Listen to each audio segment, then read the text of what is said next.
El anticristo.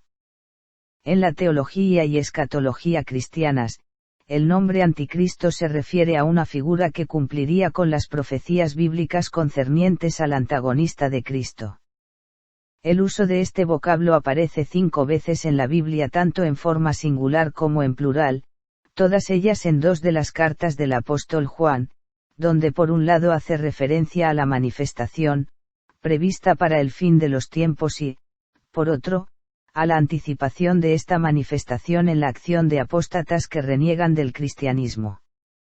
Comúnmente con este término se ha hecho alusión a los herejes dentro de las propias corrientes cristianas.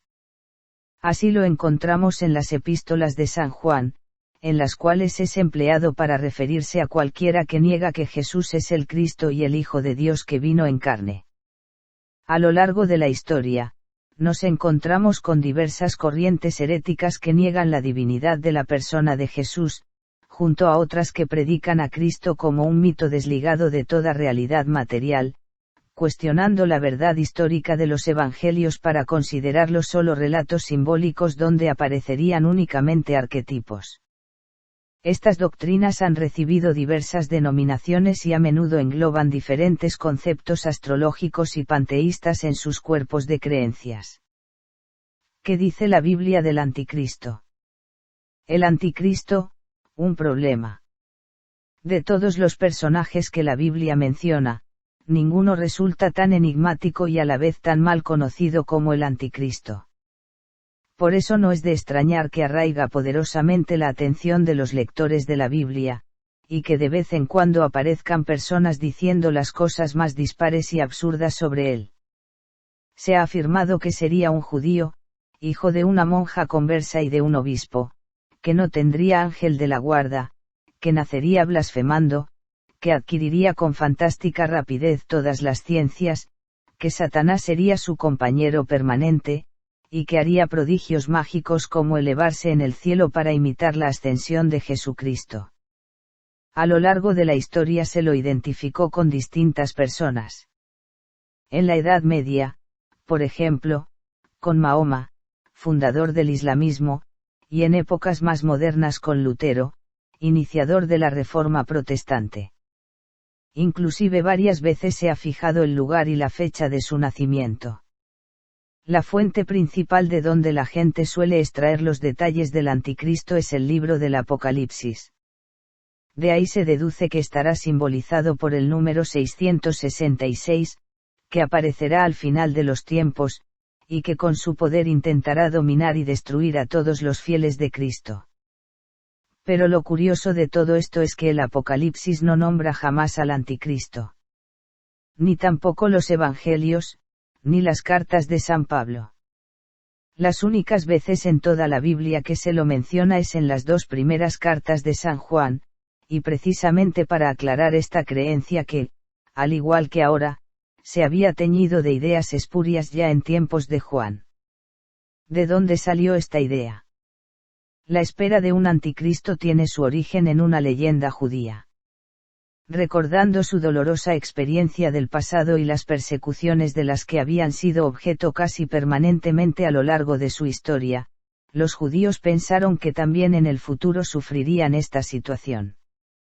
Y así, para cuando llegara el Mesías, igual a el Cristo, al final de los tiempos, creyeron que aparecería también un hombre poderoso, que con violencia y crueldad nunca vistas le haría la guerra para aniquilar al pueblo de Dios. Jesucristo y el espiritismo. ¿Qué utilidad tienen las orientaciones de los espíritus? Una vez que Jesucristo ha enseñado las verdaderas leyes de Dios, ¿cuál es la utilidad de las enseñanzas de los espíritus? ¿Tienen ellos algo a más que enseñarnos? Esto fue preguntado en la cuestión 627 del Libro de los Espíritus. Considerándose que el espiritismo es el cristianismo revivido, lo que significa resucitado o remozado, se pone claro que las lecciones de Jesucristo fueron adulteradas a lo largo de estos tiempos, a punto de que el mayor mandamiento: amad a Dios sobre todas las cosas y el prójimo como a ti mismo. Tener prácticamente desaparecido del seno de la humanidad, especialmente donde debía estar más preservado, que es en el medio religioso. Con su ya conocida educación y prudencia, Kardec dice que los espíritus debían aclararnos porque Jesucristo hablaba por alegorías. No quiso decir que el mercantilismo de las doctrinas divide a los hombres, porque cada una enfatiza que solamente los seguidores de su Iglesia tendrán la salvación. La intención es alejar la competencia. Quien no acepta a Jesucristo en la versión de ellos no gana el cielo. Y esa salvación pasa por las donaciones que crean privilegios según la generosidad de las ofertas. Mejoran hasta la facturación de las empresas de los que más colaboran. La doctrina espiritista, que Kardec catalogó en el capítulo 1 del Evangelio según el Espiritismo como la tercera revelación, viene en un momento cierto cuando el Evangelio de Jesucristo nada más tiene del original enseñado por el Cristo. Los creyentes se despegaron yendo cada uno para un lado, y es por eso que hoy hay una inflación de sectas que nacen a cada día, con nombres esdrújulos incluso, porque las variedades de tiendas pasaron a ser un comercio lucrativo. Amor al prójimo. No ofrece ganancias, mejor amor propio o amor a sí propio. La doctrina dictada por los espíritus en los 4 puntos de la tierra y organizada por el maestro francés Rivail, posteriormente conocido como Allan Kardec, trae de nuevo la pureza del cristianismo naciente de los tiempos de Pedro, Paulo, Jo, Santiago, Magdalena y demás seguidores de los primeros siglos. Descarta los rituales, los paramentos, los altares y adornos dorados de los templos y forma núcleos semejantes a la casa del camino, ornamentados de sencillez. La belleza está en el servicio prestado gratuitamente, acogiendo personas de todas las doctrinas que anhelan aclararse en la pureza del Evangelio y no en la sociedad religiosa elitista, donde encontramos templos que seleccionan a sus frecuentadores por la posición social que ocupan en la comunidad. Los importantes de la tierra. La disculpa que más oímos cuanto a la explanación del Evangelio es que la alegoría de las lecciones de Jesucristo, cuando se servía de parábolas, dificulta el entendimiento de las orientaciones del Maestro. Sin embargo, cuando él recomendó que amásemos el prójimo como amamos a nosotros mismos y que hiciésemos al otro exactamente lo que gustaríamos que el otro nos hiciese, no lo hizo de forma alegórica, sino clara y directa. Y es exactamente ahí donde más nos alejamos del cristianismo. Quien no es de nuestra Iglesia es nuestro enemigo. Vea que incluso en las parábolas interpretativas hay enunciados que no dejan dudas. La del buen samaritano, por ejemplo, habla de la indiferencia del sacerdote y del levita, religiosos de la élite judía, y del socorro prestado por el hereje samaritano que solamente veía en aquel hombre, que no conocía ni sabía su nombre, su prójimo. Dijo que un hombre bajaba de Jerusalén hacia Jericó, no un rey, un judío, un rico, simplemente un hombre. La venida del espiritismo como revelación posterior a Moisés y Jesucristo obedece a una secuencia lógica, pues Jesucristo completó, ratificó, pero también corrigió orientaciones de Moisés, porque eran de un tiempo ido. Así el espiritismo vino a restaurar las lecciones originales predicadas por el Cristo y adulteradas a lo largo de los siglos. Repitiendo, no por falta de entendimiento, sino que de propósito para sacar provecho de la confusión que las propias doctrinas establecieron. Todo es para la casa de Dios. Coches, tierras, cheques, dinero, tarjetas de crédito. Ciertamente depositados en el banco de la divinidad. El espiritismo habla en un lenguaje sin preámbulos, directa y que cabe en la razón de las personas poco cultas de la misma forma como puede ser entendido por los doctores.